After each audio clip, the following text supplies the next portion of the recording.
So I believe that everybody on the planet has a thing, right?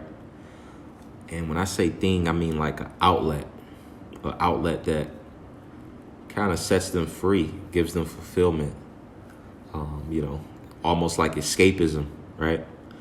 And I think you got to find that thing ultimately before you get up out of here, right? Because our time on earth as human beings is finite. We don't have all the time in the world. So while you're here, I believe you should be searching for the very thing that gives you purpose. You know what I mean? And for me, my outlet is business, right? And the reason why I choose business as my outlet, when I was younger, growing up in high school, it wasn't like very important to me, you know, in my teenage years. And even somebody listening right now, if you're not an entrepreneur or consider going into business for yourself, you still might be able to get some value out of why I believe that business is a good outlet. For me, I think business is like so intertwined with spirituality. And the reason why I say spirituality is because business it's not guaranteed. You know, when you start a business, it's not guaranteed that business is going to go on to be successful, make you a lot of money, and you live happily ever after, right? Every successful entrepreneur had to have some level of faith. Like it had to be there, you know. It was a part of how they did things. And it's something just so fascinating to me about that entire process of having an idea in your mind, wanting to bring that idea to manifest in reality, and having the will and faith to see it through. Something that's so fascinating to me about that entire process. So I choose to use business as, my conscious focus on what I want to use to manifest the reality that I want for myself. Because it makes you one with yourself, guys. Like when you experience the moments where your back is against the wall and, nobody believes in you, it just brings you closer to yourself and the creator ultimately. So that's why I said, business is so intertwined with spirituality, right? Also, another outlet is sports. I remember hearing LeBron James mention that whenever he gets on the court, it sets him free, When you if you ever play any type of sport, you notice like when you're in between those lines or you're on the field or the court, it's just something that just sets you free from reality for a minute, right?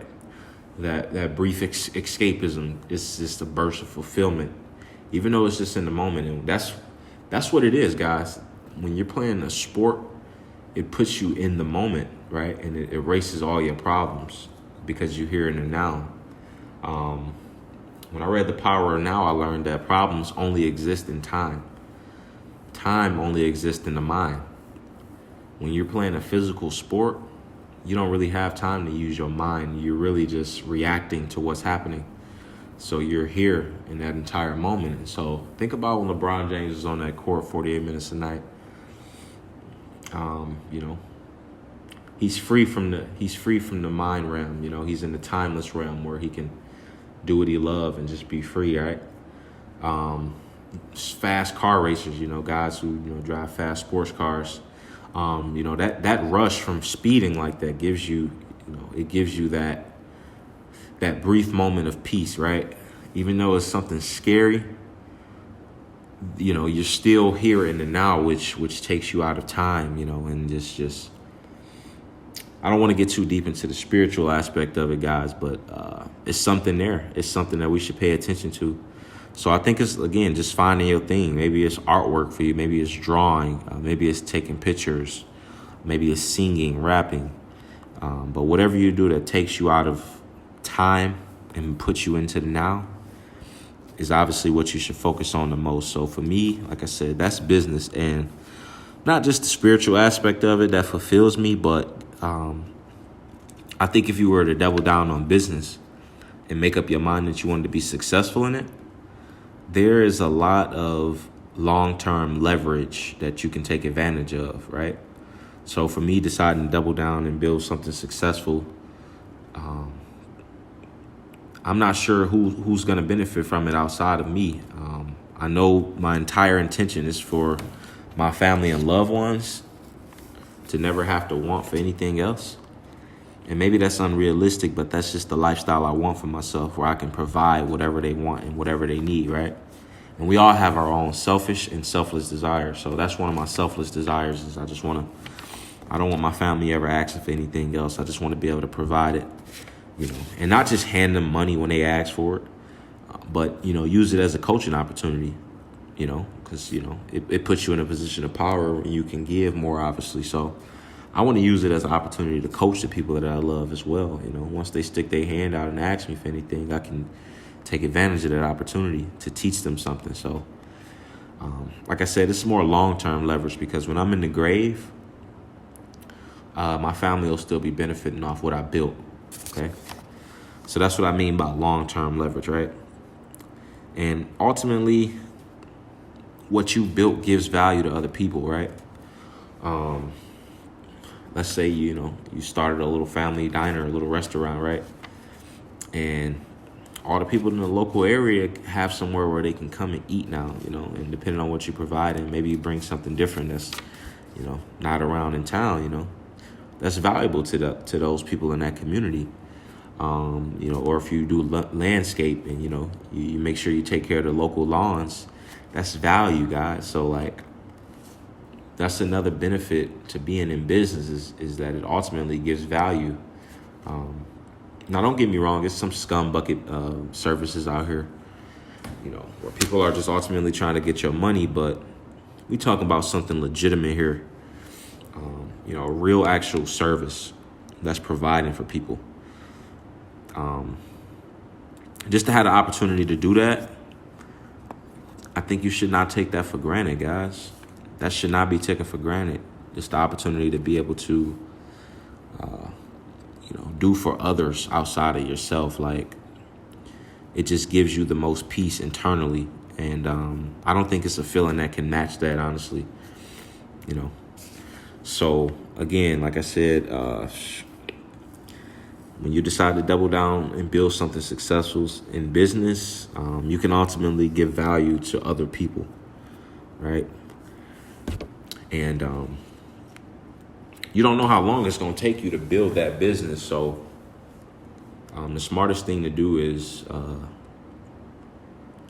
I guess, just build your life around your passion, because what happens is your passion becomes your purpose, right?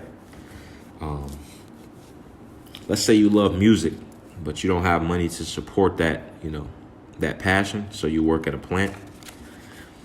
So you're giving most of your hours to this plant, and then a couple of hours to your music. The math is just it's not really going to balance out that well. You really want to get to the point to where you can do music full time. So you really have to take advantage of all the free time that you get on the side, outside of that plant, and double down on what your passion is. So that means if you have any off days on the weekend, you have to block in that time where you can, hone in on your craft.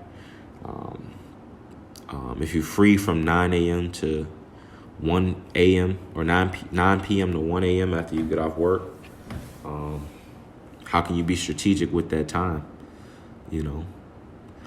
How can you make it to where whatever your current overhead is can be lowered dramatically enough to where you can focus on your passion, full time, or at least half the time, right? When you're not doing your 9 to 5. So